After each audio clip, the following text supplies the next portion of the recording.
professionnel.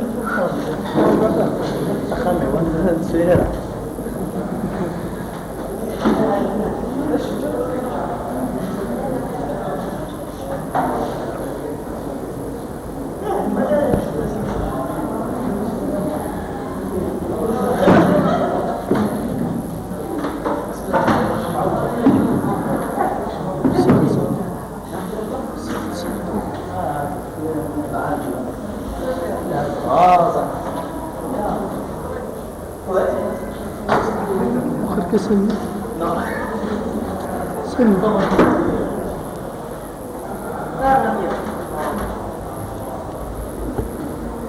تسيب من الشمال اسمه نجيا يسعى طار اسمه نغسون إيلان كان قليلين يظن مزيغ تيجوكا ساعة تشوي تتركيب تنبضي يقسم تاليين مزيغ إيلان جمهور المرأة يفكر من اليقينة نسر أكن لخديم أرد يوين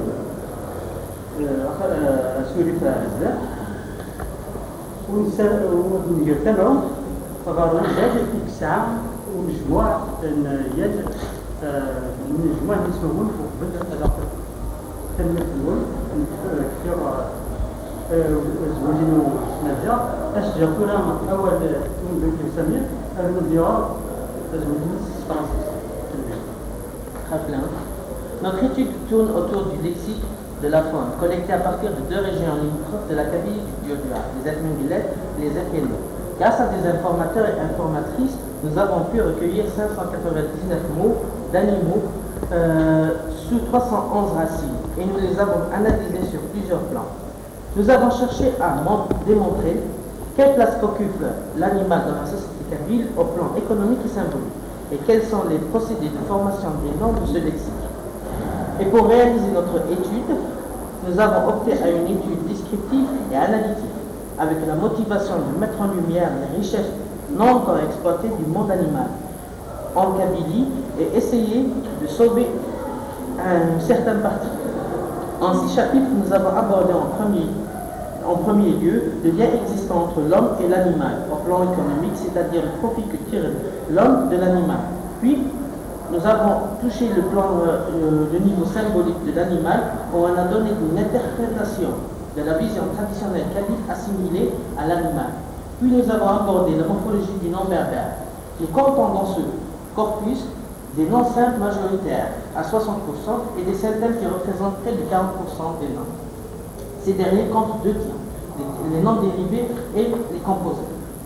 Les noms dérivés représentent un taux élevé par rapport aux noms composés. Dans notre corpus, 25% sont des noms dérivés et 14% sont des noms composés.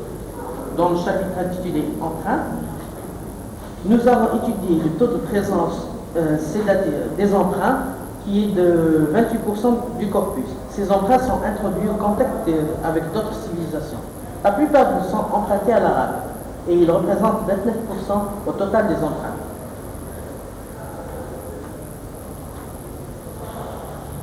Dans notre corpus, nous comptons deux catégories d'emprunts. Les emprunts intégrés qui représentent 15% et les emprunts non intégrés qui ne représentent que 13%. Enfin, nous avons essayé d'analyser au plan sémantique l'étymologie de certains noms de notre corpus. En dernier, nous avons essayé de rapprocher aux limites du possible entre le vocabulaire de notre corpus aux autres vocabulaires de la faune des autres parlers amazighes. En conclusion, nous espérons qu'avec ce travail, nous avons à un degré moyen répondu à des interrogations autour de la faune. Nous attirons l'attention sur la nécessité de poursuivre la recherche au même plan que notre travail dans divers domaines à travers la Kabylie, même de la Berbère. Merci, je vous remercie. Je vous remercie. Je cède la parole à M. Fadel. Bien. Alors,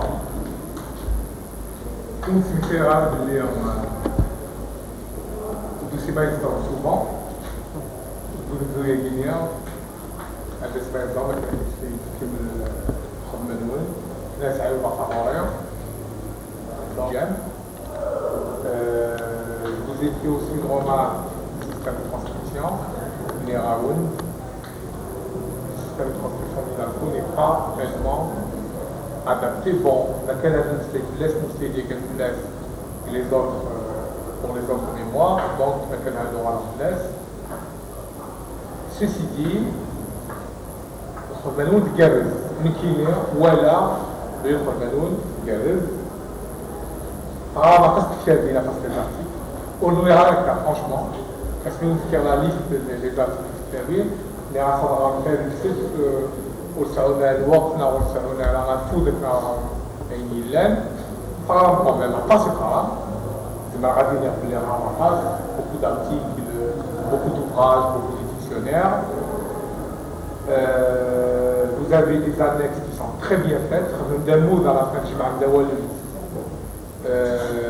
أول إتقشرم donc يسمعوا لدي génération Jim'a qui dans la fin سمع مثلا مود من كدنيا غير أول ماشي le mot ce n'est pas seulement un glossaire c'est un véritable dictionnaire là vous arrivez à quelques centaines de noms que vous avez classés par racine Jim'a par racine donc soit quel le genre du mot, quel son pluriel, quelle sa signification, quel même le nom scientifique. Souvent, vous avez donné le nom scientifique d'animal traité. Et chercher le nom scientifique signifie fouiller dans les dictionnaires, dans les ouvrages de spécialité. Vraiment, vous avez fait un bon travail. Non seulement vous avez fait ce travail pour le Kabyle, mais aussi vous avez fait une recherche dans les autres dialectes.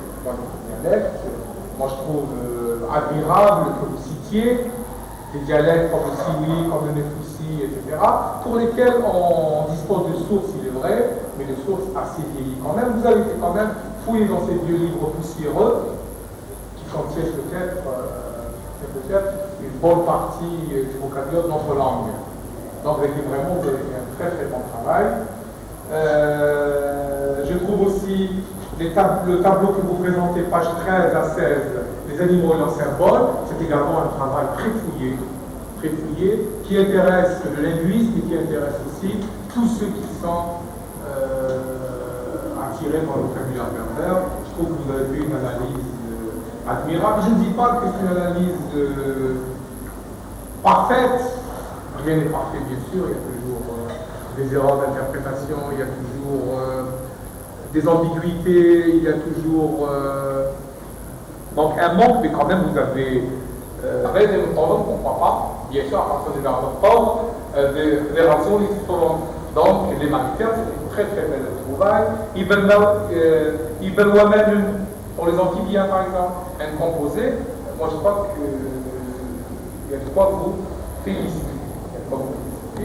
Ceci dit, je ferai quand même des réserves pour ce qui est des interprétations que vous avez faites. Quand vous dites par exemple Téféra vous dit qui vint les vipères, donc du verbe qui vint les vipères. Bon, Téféra c'est le nom du serpent en berbère. Mais je travaille avec le Khalazir, mais Smazir, dans la plupart des dialectes, on dit Téféra. D'ailleurs, le mot est demeuré en kabyle dans le composé Téféra pour le crabe, Téféra, c'est le serpent qui pèse. Donc là, je ne crois pas que l'étymologie soit celle-là pour Téféra, c'est un diminutif de Téféra, et Téféra aussi existe dans la toponymie kabyle. Il y a un lieu, je crois, qui s'appelle Téféra. Je sais que lorsque